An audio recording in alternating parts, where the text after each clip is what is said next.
Hello and welcome back to the channel. Now I've just got back from my first ride on my 2020 Gen 1 Triumph Speed Twin the first ride since I've installed the Öhlins 924 STX 36, I think it is. I'll put the title along the bottom.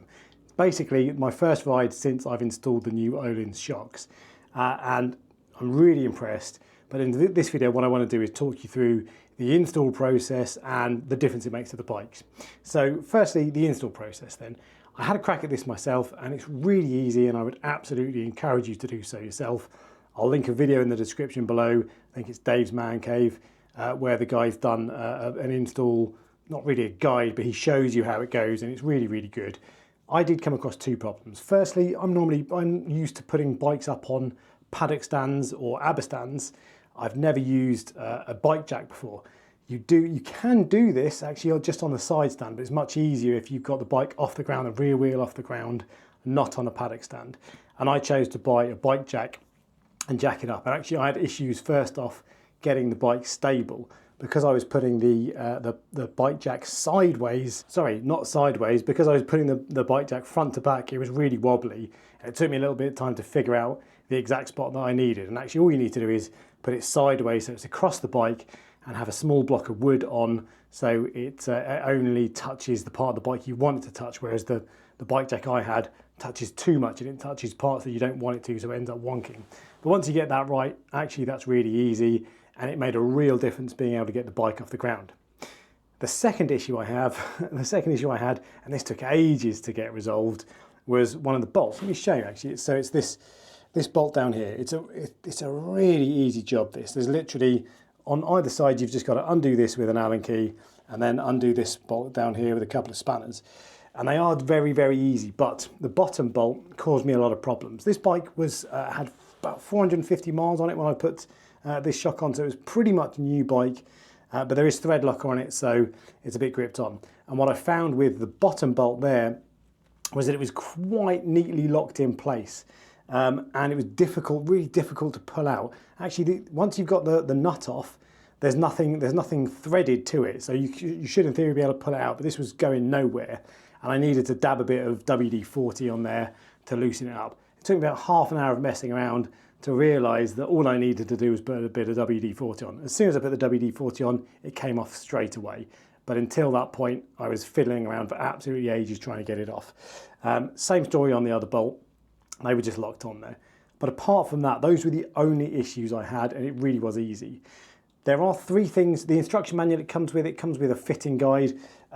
It's really handy and it's very, very good, but there are three things that it doesn't tell you that I think are worth noticing. Firstly, is that there is a correct way for these to go. So this is the left-hand side one, and the other one is the right-hand side one. And the way you know that is you want this little bolt, this little nut back here facing the back of the bike rather than facing the front, and also you want the Öhlins writing on the outside, of course. So you would be able to get the nut on the other side still facing the back, but then you'd have the Öhlins writing on the inside. So first off, there is a correct way to put these on that it doesn't tell you in the manual, so that is the correct way. Secondly is that you need to put a bit of grease. So I have the Haynes manual, the workshop manual for this bike, and this tells you how to fit a shock absorber properly. The Öhlins instructions don't tell you that you need to put a bit of grease, but you just need to dab a bit of grease on the inside here when this whole suspension the shock is taken off. There are little bits here, the spigot that you need to put a dab of grease on, and the same on the bottom as well. I'm sure it'd be fine if you didn't do that, but the Haynes manual recommends that you do that. And the third thing that the instructions from Öhlins don't tell you is the torque specs. The top bolt was 28 Newton meters and the bottom bolt was 48 Newton meters. So those are the torque specs, and again that's from the Haynes manual. The other thing actually was that it's worth mentioning on, I didn't need to take the exhaust pipes off. Obviously these are aftermarket shorter exhausts, so if you've got the stock exhausts on, they're probably a bit bigger, you probably will need to take them off. But actually I managed to do it without doing so, and the only difficulty I had was that this bolt down here, when I needed to torque it up, I needed to get an extension arm because the torque wrench wouldn't fit in there, but with an extension arm it came out to here and it was fine. So actually I didn't need to take off the exhaust, and the only thing I did need to take off that wasn't standard was the bash plate underneath. I've had a Tech Bike Parts bash plate installed and I had to get that off in order to get the bike off the ground. So those are basically all of the things I think you need to know about installing it. It's so easy. If you've got a torque wrench that does 28 meters and a torque wrench that does 48 Newton meters, then that's it. That's all you need. A couple of 14mm spanners to do these bolts down here, an 8mm Allen key to do the top bolt, and that's about it. It was an absolute piece of cake. Highly recommend doing it yourself. And if you book it in with a dealer or anybody to do it properly and they charge you more than an hour, unless they're including a proper full-on suspension setup, dialing it into your weight and so on, it's a rip-off. It shouldn't take a professional more than 20 minutes, half an hour. Certainly shouldn't take more than an hour. Okay, so that's the fitting then, and I will come on in a sec to tell you about how the difference it makes to the bike and the way it rides, but there are a couple of other things that are worth mentioning first. So firstly, I weighed the difference between the Öhlins shocks and the stock shocks before I made this video, before I fitted them. The Öhlins shocks are 1.25 kilograms or 2.75 pounds lighter than the stock shock. You're not going to feel that difference riding, of course. You're not even going to feel that difference wheeling it around your driveway, to be honest. I didn't feel any difference at all. But the reason I mention it is because whenever you see videos that talk you through how to make bikes lighter, it always focuses on things like lithium batteries, exhausts, and then it goes down into things like titanium bolts, which make very, very little difference. It was actually 1.25 kilos is a reasonable difference, particularly if you did it at the same time as you did a lithium battery and the exhaust. I suspect you might be able to feel a difference with a total weight loss of about 10 kilos, particularly wheeling it around your driveway. The other thing, just before we come on to handling and all that sort of stuff, is the aesthetic. So this is the non-piggyback version. There are a few versions of this. I wanted a design that was the most sympathetic to the original design of the bike, and this is fairly similar looking to the stock shocks, only much, much nicer. It's got, even just as an aesthetic mod, you wouldn't spend this kind of money just for the aesthetics, but as an aesthetic mod, it just looks so nice. Kind of this machined aluminium, just really fine quality. Even the little laser etched Öhlins badge at the top. Everything about it just screams quality. It looks fantastic. So just as an aesthetic mod, it looks great. And the reason I went for this, not the piggyback one, the gold one, is that I think that the gold shocks take away some of the neutral, subtle look, and it makes it less stealthy. If you like those, then of course go for it, and I think that for the right person they'll look fantastic, but for me they looked a bit too much. The other options are just an all blacked out version of this, which I don't think I would have minded, but I like the silver and black contrast, and obviously you can get one with a piggyback. Now supposedly, I watched a video from Michael Neves recently where he talked to a suspension expert, and he was saying that the piggyback is that's the oil reservoir on an aftermarket shock. And the benefit of having a separate oil reservoir is that it helps with temperature. So your shock oil temperature will be hotter if you don't have a separate reservoir.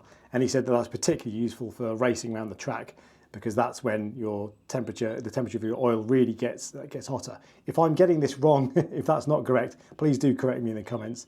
But that was my understanding, and that was part of why I didn't go for this, because I'm never going to ride this bike so hard that I'm going to feel a difference in temperature of the shock absorber. So I suspect that will make a difference.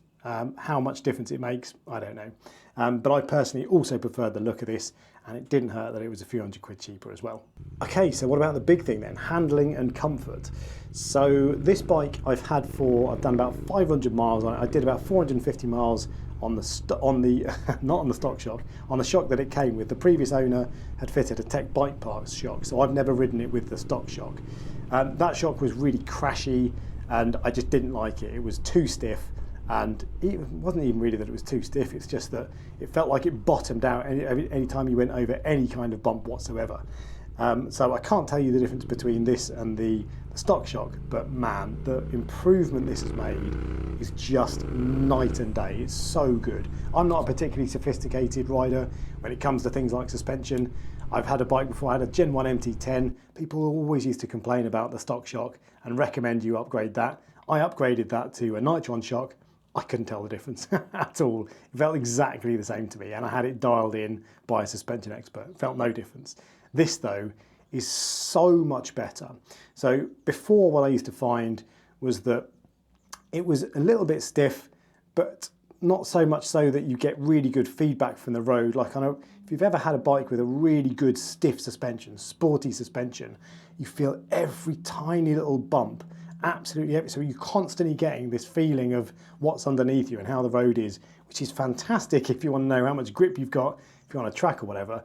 But to be honest, and that's what I have on my MT10SP, by the way, but after a little while, it gets really annoying and it's really uncomfortable. And the shock I had on this bike before gave you some of the feedback, but it was never consistent. So you'd always get, most of the time you didn't really feel anything, and then you go over any kind of bump and it was really crashy and it just felt really uncomfortable.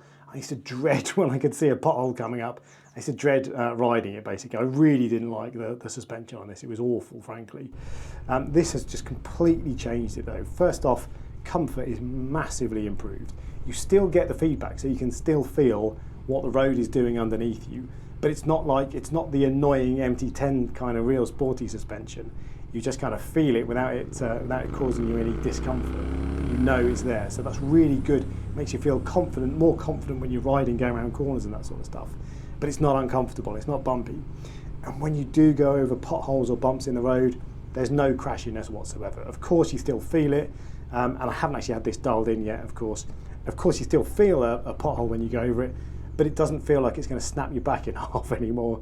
And it takes it. It just deals with it really well, completely, really plush. I mean, that's a cliche when it comes to describing suspension, but it really is plush. It's fantastic. It's made a huge difference. As to handling, I'm still in the first 600 miles of this, so I haven't had the first service done, so I'm not throwing it around corners, and I'm not really the elbow down type anyway. But it definitely makes a big difference, a huge improvement in fact, even on handling, even for an average rider like me. It feels a lot more planted in the corners. It makes me feel a lot more confident when I'm going around corners. I feel like I can go faster. Maybe that's not necessarily a good thing, but it just feels more fun.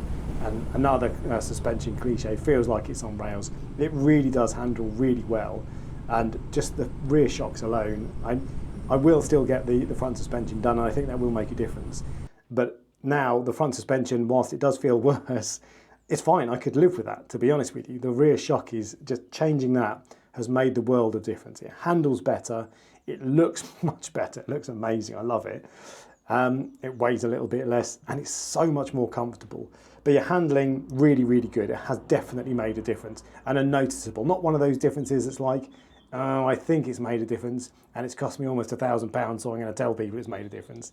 Really genuinely noticeable difference.